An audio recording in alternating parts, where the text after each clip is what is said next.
Senator صاحب یہ بھی بتائیں کہ یہ پاکستانی حکمران جو ہیں وہ بڑے پریشان نظر آ رہے ہیں. ان کی پریشانی کی کیا وجہ ہے؟ جنگ ایران جیت رہا ہے, آپ کو تو خوش ہونا چاہیے. ایک ایسی چیز میں آپ کو بتاؤں, یہ پریشان نہیں ہے, ان پہ اللہ کی لعنت برس رہی ہے. چہرے دیکھو ان کے, وہ دیکھے تھے نا ریلوے کے کالے انجن, ویسے ان کے چہرے ہوئے ہیں. اس کی دو وجوہات. نمبر ایک, امریکہ سانپ کا سر ہے, اور یہ جتنے مسلمان خاص طور پہ حکمران ہیں بشمول پاکستان, یہ اس کا جسم ہے. بالکل ٹھیک. جب ہم سر کچلیں گے تو جسم تو صرف چونٹیاں کھائیں گی.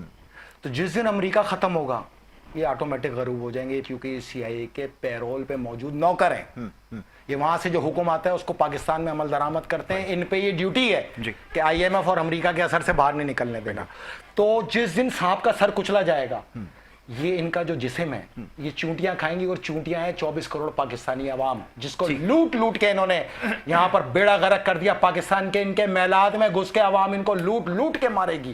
ان کا باپ جس دن ختم ہوگا, یہ یتیم بچے یہ یا تو زندگی تہخانوں میں گزاریں گے یا یہ واصل جہنم میں. پاکستان بھی ایک سسٹم ہے. 40,000 ارب روپے صرف کراچی کو لوٹ کے نکالے گئے, جس کا کسی بجٹ سے تعلق نہیں, جو ایس بی سی اے سے منسلک ہے. ہر پیپلز پارٹی کا عہدیدار پہ فرض تھا کہ وہ دبئی جا کے جائیداد بنائے, کاروبار خریدے, ریئل اسٹیٹ میں جائے, ہوٹلنگ میں جائے, یا کسی بھی سیکشن میں جائے, وہاں پہ فلیٹ لے, اس کو کرائے پہ چڑھائے, ہوٹل لے, اس کو کرائے پہ چڑھائے. انہوں نے جتنی لوٹ کا مال تھا وہاں دبئی لے جا کے یہی بنایا ہے, سب سے زیادہ اس میں پیپلز پارٹی. تو اب وہ خاک ہو گیا ہے, جائیداد خاک ہو گئی ہے, ریئل اسٹیٹ خاک ہو گئی ہے. اے پیپلز پارٹی والوں, اے پاکستانی حکمرانوں, تم نے پاکستان جیسے عظیم ملک کو لوٹ کے جو سرمایہ لگایا تھا, دیکھو قدرت کا مکافات عمل وہ کوئلہ ہو گیا. کچھ دن اور یہ جنگ چلی تو یہ جنگ یو اے ای کے اندر آئے گی, اس کے بعد تمہیں صرف کھنڈر ملیں گے, نہ تمہاری کوئی جائیداد ہوگی نہ کچھ. 7 دن کا وقت ہے تمہارے پاس, جاؤ جو ملتا ہے لے لو, بیچ کے جو وصول کر سکتے ہو واپس پاکستان لے آؤ, اسی میں عزت ہے. نہیں تو ہم برباد, تو تم بھی برباد, نہ ہمارا ہوا نہ تمہارا ہوگا.